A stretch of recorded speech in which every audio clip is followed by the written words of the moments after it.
بسم اللہ الرحمن الرحیم۔ السلام علیکم ورحمۃ اللہ وبرکاتہ۔ امید کرتا ہوں کہ میرے ویورز جتنے بھی ہیں خیریت سے ہوں گے۔ پچھلی ویڈیو میں ہم نے وضو کے بارے میں بتایا تھا، اس میں انشاءاللہ ہم تیمم کے بارے میں بتائیں گے۔ تیمم کے فرائض کے بعد ایک ہی بہت ہی ضروری بات جو یاد رکھنے کی ہے، اس کو لازمی سننا ہے۔ تیمم کے اندر یاد رکھیں 3 فرائض ہیں، 3 فرض ہیں تیمم کے اندر۔ جو سب سے پہلا فرض ہے وہ نیت ہے، نیت کرنا تیمم کی نیت کرنا ہے کہ میں اس وقت تیمم کر رہا ہوں۔ اگر پانی نہ ملے کہیں سے تو اس شرط کے مطابق اس صورت میں آپ تیمم کر سکتے ہیں۔ اور اس کے ساتھ ساتھ یہ بھی یاد رکھیں کہ تیمم اگر صرف وضو کے لیے نہیں، اگر آپ کے اوپر غسل بھی واجب ہے تو غسل کے لیے بھی آپ تیمم کر سکتے ہیں۔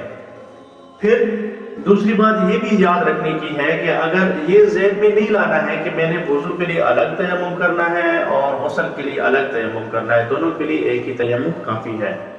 تو یاد رکھیں کہ تیمم کے اندر 3 فرائض ہیں۔ نمبر 1 یہ ہے کہ نیت کرنا ہے۔ دوسرا یہ کہ پاک پتھر ہو یا مٹی ہو، اس کے اوپر جو ہے نا دونوں ہاتھوں کو اس طرح مارنا ہے، ضرب لگانی ہے۔ پھر اس کے بعد ہاتھوں کو تھوڑا جھاڑ کے پھر اس کے بعد پورے چہرے کے اوپر ہاتھوں کا ملنا ہے۔ یہ دوسرا فرض ہے۔ اور تیسرا فرض یہ ہے کہ یہ جو ہاتھ ہیں ان دونوں ہاتھوں کو کوہنیوں سمیت اس کا مسح کرنا ہے۔ اسی طرح ضرب لگانی ہے مٹی کے اوپر، پاک پتھر کے اوپر ضرب لگانی ہے، اس کے بعد ہاتھوں کو یوں جھاڑ لینا ہے۔ جھاڑ لینے کے بعد آپ نے اس طرح دونوں ہاتھوں کی جو کوہنیاں ہیں، یہ ساتھ کی دونوں کا مسح کر لینا ہے۔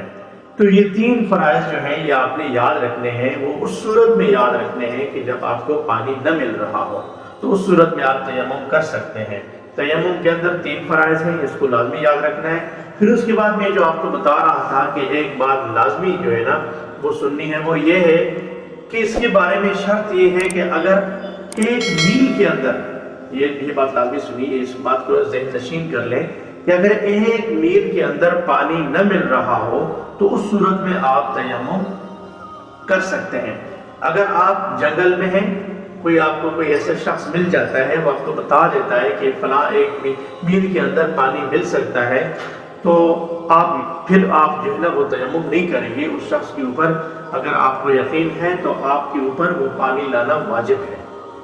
کہ یہ اس بات ذہن نشین کر لیں کہ اگر آپ کو یقین ہو جاتا ہے کہ 1 میل کے اندر مجھے پانی مل سکتا ہے، تو پھر کہتے ہیں کہ کیا کرنا ہے، پھر کہتے ہیں کہ پانی کا لانا واجب ہے۔